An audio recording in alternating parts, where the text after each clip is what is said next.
2001년 9월 11일에 있었던 역사적인 사건 여러분 기억하시죠? 미국 뉴욕의 월드 트레이드 센터 공격이 인류 역사상 가장 영화와 같은 테러 사건이었다고 우리가 생각한다면 인류 역사상 가장 영화 같은 구출 사건은 1976년에 일어났습니다.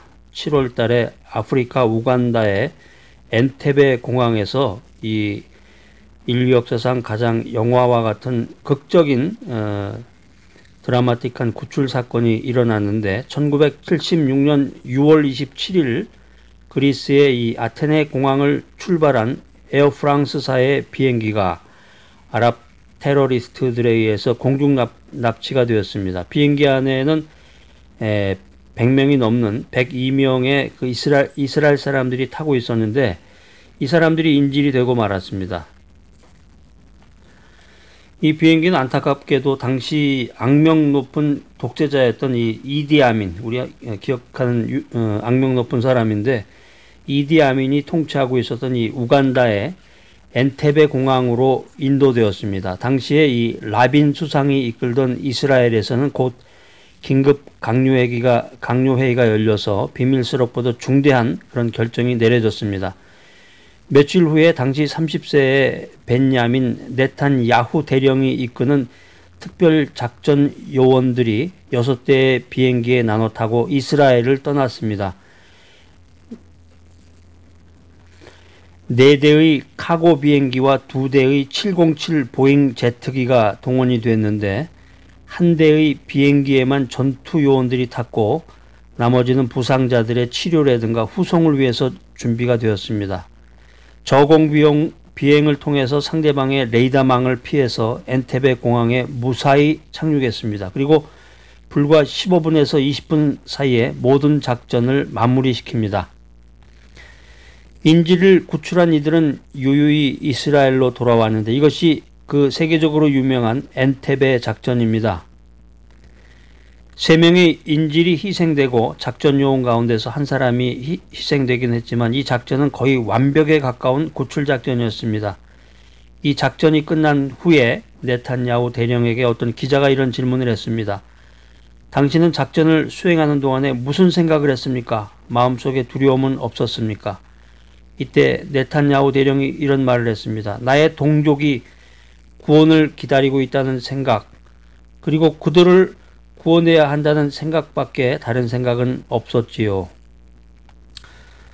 이 엔테베 작전과 비교할 수 없는 인류 역사상 가장 위대한 구출 작전, 인류 역사상 가장 위대한 구출 작전이 예수 그리스도의 십자가 작전입니다.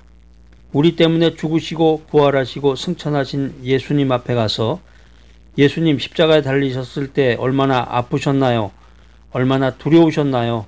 그때 무슨 생각을 하셨나요? 이렇게 묻는다면 우리 주님은 네탄야후 대령과 비슷한 말을 하셨을 것입니다.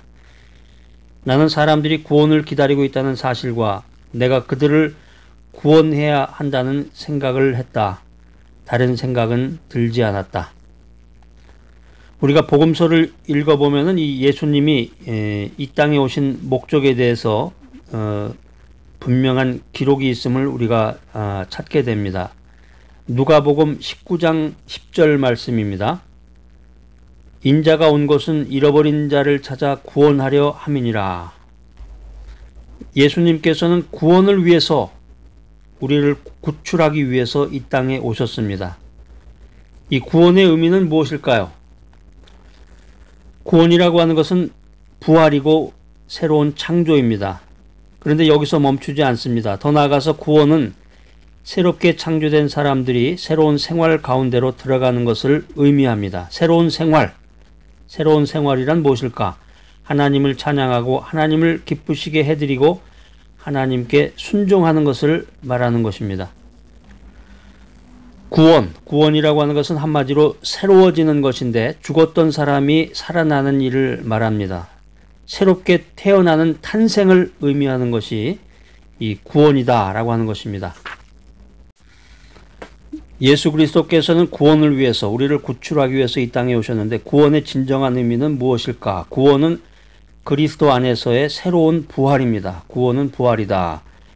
에베소서 2장 1절에 보면은 사도 바울은 너희의 허물과 죄로 죽었던 너희를 살리셨도다.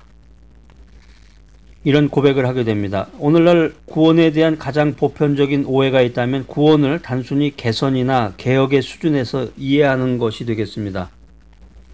우스갯소리로 어떤 분이 기도하는데 주여 구원을 주시옵소서, 구원을 주시옵소서. 그러니까 믿지 않는 사람이 지나가다가 왜 구원을 달라고 그래요? 차라리 10원을 달라고 그러던가 그러지. 그런 말을 했다는 것처럼 이 세상이 이해하고 세상이 오해하는 구원에 대한 것이 믿음의 사람들이 나아가는 그 구원의 길과는 전혀 다른 거죠.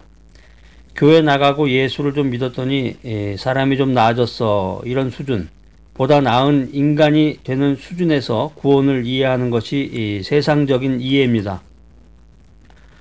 자, 그런데 성경에서 말하는 구원이라는 것은 이런 차원이 아니고, 성경에서 말하는 구원이라고 하는 것은 단순한 인격의 개선이 아니라 새로운 존재의 창조다라고 하는 것입니다. 새로운 존재의 창조다.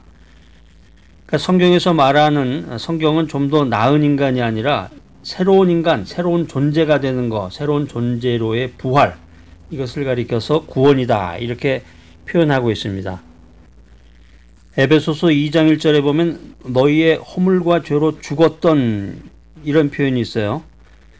그러니까 교회에서 이제 기도하는 사람들 보면 이제 대표 기도라고 그러죠. 대표 기도 아무나 하는 건 아니고 이제 장로님들이 주로 이제 기도를 많이 하게 되는데, 기도할 때 이렇게 들어보면 죄로 말미암아 죽을 수밖에 없었던 우리들을 구원하여 주시옵소서, 이런 기도를 많이 하는 걸 보게 되죠. 그런데 성경에는 엄밀하게 얘기하면 그런 표현이 없어요. 성경은 죽을 수밖에 없는 게 아니라 이미 영적으로 죽었다, 이렇게 선언하고 있는 거예요. 에베소서 2장 1절에 보면 이렇게 나와 있잖아요. 너희의 허물과 죄로 죽었던, 그러니까 영적인 시체를 말하는 거예요. 영적인 시체. 성경에 죽었다라는 말에는 이 단절의 의미가 들어 있습니다. 허물과 죄 때문에 하나님과의 관계가 단절됐다, 이렇게 성경은 우리들에게 깨우침을 주고 있습니다. 허물과 죄라는 건 사실 비슷한 것 같은데 기능적인 면에서 차이가 있죠. 허물이라고 하는 것은 하지 말아야 할 것을 하는 것, 이걸 허물이라고 그러고, 예를 들면 잔디밭에 들어가지 마시오, 이런 팻말을 붙여놓고 들어가지 말라고 했는데 들어가는 거, 이런 것을 이제 허물이라고 하고, 반대로 죄라고 하는 것은 내가 명중해야 할 목표가 있는데 그 목표에서 벗어나는 것을, 빗나가는 거, 이것을 죄라고 합니다. 그러니까 죄라는 것은 한마디로 얘기하면 해야 할 것을 하지 못하는 것을, 해야 되는데 하지 못하는 거, 이걸 죄라고 하는 거죠. 성경에 나타난 하나님의 법은 해야 할 것과 하지 말아야 할 것, 이 두 가지로 되어 있어요. 전부 살펴보면. 그런데 우리가 인생 살아가면서 하지 말아야 할 것은 하고 해야 할 것은 하지 못하는 것, 이게 인생의 모습이에요. 하나님의 법을 깨고 죄인이 된 거죠. 거룩하신 하나님은 죄인에게서 고개를 돌리고 맙니다. 그렇기 때문에 하나님과의 관계가 단절된 건데, 사람이 죄를 지어서 영적인 시체가 되고 만 거예요. 죽을 수밖에 없었던이 아니라 죽은 거예요. 영적인 시체. 영적인 시체를 살리는데 어떻게 해야 되겠습니까? 방법이 한 가지밖에 없어요. 생명이 들어와야 돼요. 생명. 새로운 생명이 들어오지 않으면 시체는 살아날 수가 없는 것입니다.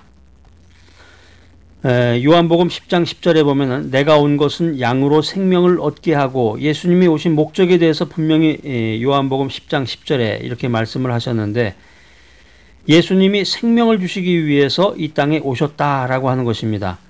로마서 6장 23절에 보면 죄의 삭은 사망이요 하나님의 은사는 그리스도 예수 우리 주 안에 있는 영생이니라. 그리스도는 새로운 생명, 영원한 생명을 주시기 위해서 이 땅에 오셨습니다.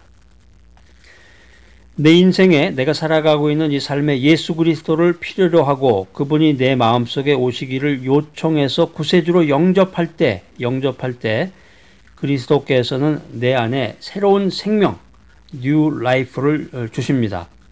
그분이 영원한 생명을 주시는 분이십니다. 이 새로운 생명을 가진 상태가 바로 구원이다라고 하는 것입니다.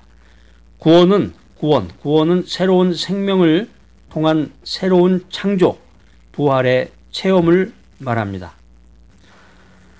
우리가 예수 믿기 전에 우리의 과거를 한번 살펴보면 이 생명을 소유하기 전에는 예수를 믿고 난 다음엔 우리가 생명을 소유하고 귀한 인생을 믿음 안에서 살아가지만 이 생명을 소유하기 전에는 우리가 이 세상에서 일방적인 지배를 받고 살았다.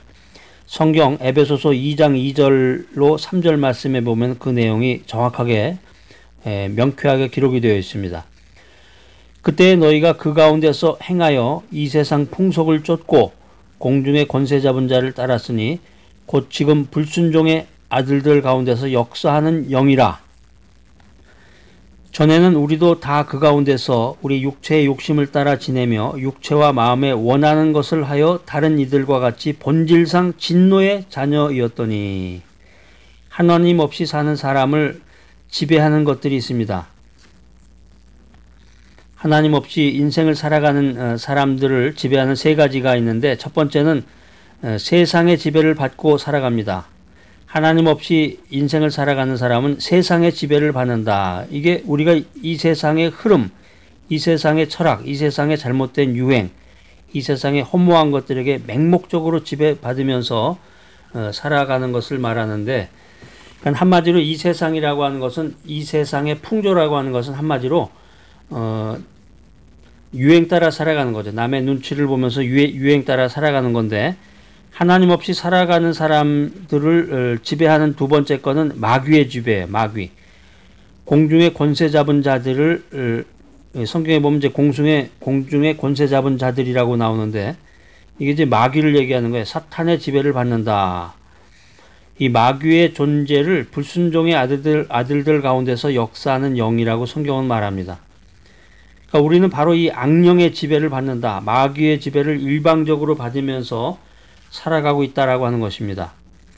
하나님 없이 살아가는 사람을 지배하는 세 번째 것은 육체의 지배예요.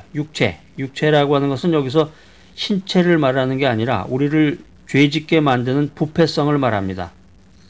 그러니까 우리는 우리 안에 있는 부패성의 지배를 받고 지금까지 살아왔던 것입니다. 복음을 듣지 못하고 주님을 알지 못했을 때 우리는 세상의 지배를 받고 마귀의 지배를 받고 육체의 지배를 일방적으로 받으면서 살아왔다는 거예요. 살아왔다. 이게 우리의 과거의 모습입니다. 그러던 우리가 예수 그리스도 안에서 새로운 생명을 소유하고 그 생명을 소유하는 순간 짠 하고서 우리는 새로운 존재로 부활했다라고 하는 것입니다. 구약성경 에스겔서 37장에 보면은 아주 놀라운 말씀이 기록되어 있습니다. 부활 체험을 가장 감동적으로 그린 성경의 말씀인데 어느 날 하나님이 에스겔 선지자를 부르세요. 이리 와라. 에스겔 선지자 이리 와. 그래서 마른 뼈들이 가득한 골짜기로 에스겔 선지자를 데리고 가십니다. 하나님은 에스겔에게 힘줄을 두고 살을 입히고 가죽으로 덮고 그 속에 생기를 두어 살게 하시겠다. 이런 주님의 말씀을 대언케 하십니다. 마지막으로 생기를 불어넣어서 마른 뼈들이 살아 일어나는 역사를 일으키시게 됩니다. 여러분들 어떻습니까? 인생 살아가는 것이 행복한가요? 물론 이제 잘 먹고 잘 살고 웰빙으로 힐링하면서 재밌게 살아가는 분도 계시겠지만은 인생의 본질, 인간의 본성이라고 하는 것이 힘들어요. 인생 살아간다는 게 돈이 많다고 해서 행복한 것도 아니고 해외여행 자주 다닌다고 해서 행복한 것도 아니고 명품을 그냥 휘두르고 다닌다고 해서 항상 해피니스하게 살아가는 게 아니라 그렇기 때문에 우리가 믿음 안에서 거듭나고 회개하고 구원을 받아서 이 마른 뼈들이 살아나는 에스겔 골짜기의 체험을 경험해야 된다라고 하는 것입니다. 자, 그래서 이렇게 복음의 메시지 말씀을 전하다 보면은 별의별 사람 다 만납니다. 시비 거는 사람도 있고 별의별 사람들이 다 있는데 그 가운데서 하나님을 만난 기쁨 가운데서 귀한 소식을 전하는 분들도 계십니다. 마른 뼈가 살아나는 거예요. 생명이 없던 그런 마른 뼈들이 살아나고 이 생명을 살리는 이 귀한 사역, 생명을 살리는 복음 전파 사역보다 세상에 정말 가치 있는 사역은 없는 것 같아요. 그러니까 전도하는 게 참 소중합니다. 전도하는 거. 전도가 뭐냐? 그 죽은 사람을 살리는 거예요. 죽은 사람을 살리는 거. 예수 그리스도 주님 없이 복음 없이 살던 사람이 예수를 믿겠다고 하는 것보다 더 큰 기적이 어디 있겠습니까? 할렐루야. 자, 오늘 이 귀한 메시지 들으신 여러분들, 구원이라고 하는 것은 그리스도 안에서의 새로운 존재의 부활이다. 이걸 믿는 여러분들 되시기를 바랍니다.